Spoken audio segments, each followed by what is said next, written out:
Hello friends and family, this is Letitia with Cherish 5. I just thought I would jump on here for a second. I'm getting ready to make some homemade yogurt, so I just thought I'd bring you guys along with me. I've made this a bunch of times already on here, but I just thought I would get on here and show you again how to make it and chat with you a little bit on this fine Thursday evening. And I hope everyone's doing well. Don't pay attention to the appearance here. Like I've told in a video before, we've been in the trenches here of everybody being sick. So we're hopefully on the mends of that. But yeah, just trying to wash laundry, catch up on the bedclothes and everything from people being sick and things. So just don't pay attention to the night clothes. Sometimes when you're cleaning, you got so much to do, that's your best option to do. Okay, so I'm making homemade yogurt, like I said, and I do the cold brew method or cold start method. I'm not sure what the proper name is, but I just thought I'll bring you guys along, and I hope you guys enjoy this video. And if you guys try it, let me know. It is very, very good yogurt. Okay, so I'm just going to pull the camera down so you can see what I'm doing. So in my crock pot here, I use the Fairlife milk, and when you do the cold method, you got to make sure it's ultra filtered milk. It has to be this right here for the cold start method or cold brew method to work. And we just use the Fairlife, and you can double this recipe if you want to, but this does make a lot at one time. So really, unless you have a humongous family, you really probably wouldn't need to double it. But unless you go through a lot of, yogurt. So I'm going to save a little bit of yogurt, and I'm going to pour it over here in my measuring cup just so I can mix my starter in it. Go ahead and pour this in. Okay, family and friends, I'm sorry about all the dogs barking. You know how it is around here. So on your starter, you can save, once you get your yogurt done, you can save some of that starter and put it back for your next batch of yogurt that you use. If not, this is what I use for my starter. You'll use a tablespoon of this. You can also use a Chobani. I think that's how you say it. You just have to make sure it has active and live cultures in it. So what I do with this, you'll open it up, of course, and then you will take like I said, a tablespoon. I just have a teaspoon because my tablespoon got broke. So I'm just going to put one. And then I'm going to go ahead and do another one to make the two. Okay.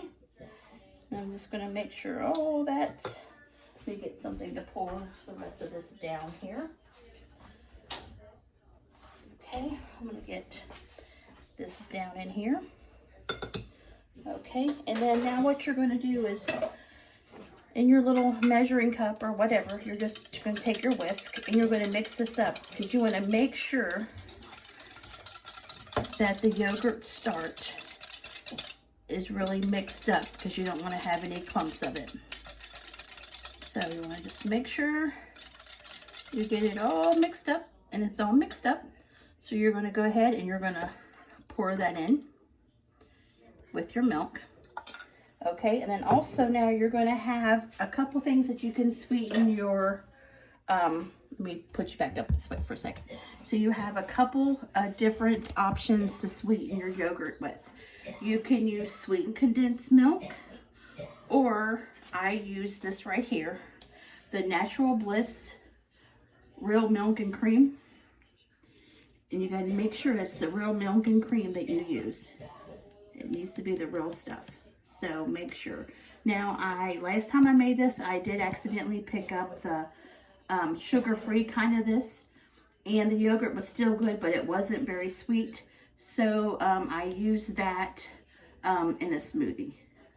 So you'll just, this is what I use. Or you can use sweet condensed milk. Now, my husband did use a little bit of this. So that's why I had to get a smaller one to fill it up to make sure I had enough in there. And to make sure I had enough in there for it to be sweet. And I told him, like, don't use that. The thing doesn't want to come off. Okay, let me get a knife. But you know how men are. They just kind of go about their own way and do their own thing. Probably wasn't the best option to try to open that with my teeth anyway. Okay. So I'm just going to take some of this and I'm going to fill it back up in here until this thing gets all the way full like it should. And it is. Okay, and then what you want to do is you want to make sure that you shake it up really good, because in the bottom sometimes all that goodness settles in the bottom. So you want to make sure you shake, shake, shake that goodness. Okay, and then let me pull you back down here where you guys can see. Okay, and then you're going to take this and you're going to pour it all in there. Okay, and then you're going to take your whisk again, and you're just going to kind of whisk everything kind of together. Just kind of quickly, just kind of quickly give everything a little whisk. Nothing dramatic. Okay. All right. Now we're going to go ahead and we're going to put our lid on it. Okay. And then now I'm going to turn you around so you can see what I'm doing this way. So on mine, it has the yogurt setting. So you'll push the yogurt setting, make sure it's on normal,